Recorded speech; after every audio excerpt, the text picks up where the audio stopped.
Hello, in this video we are going to see how node autoscaling works in action. So for that I have this cluster available in which I am logged in as an admin member. So if I go to compute nodes, I can see over here I have 3 nodes available in this cluster with 8 cores of CPU and 32 gigs of RAM. So let's say if I deployed one application which uses a lot of resources, which current nodes cannot accommodate. So what will happen? So I have, for that I have this demo application prepared over here.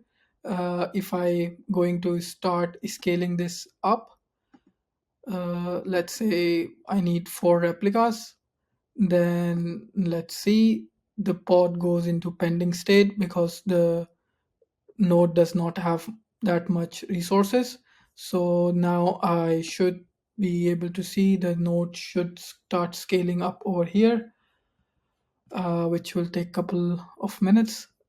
So let's pause the video over here, and once the nodes start scaling up, then we can resume. Okay, so now as you can see over here, my pods are getting scheduled, and if I go over here in compute and nodes tab, as you can see now the nodes is scaled up to 5 nodes.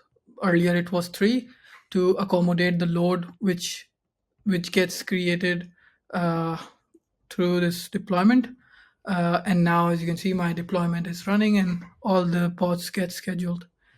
Now let's say if my loads goes down, so uh, then the nodes also should be goes with the goes away. So let's say if I scale down to 1 replica, let's say, so, and then if I go to nodes overview again, now I should be able to see this nodes should start disappearing.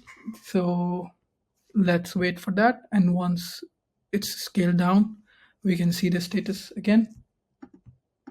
Yes, so now as you can see now my nodes are also scaled down because the loads goes away. So yeah, that's how the node auto scaling work when the loads comes in, and when there is no load, so it goes down to the minimum availability.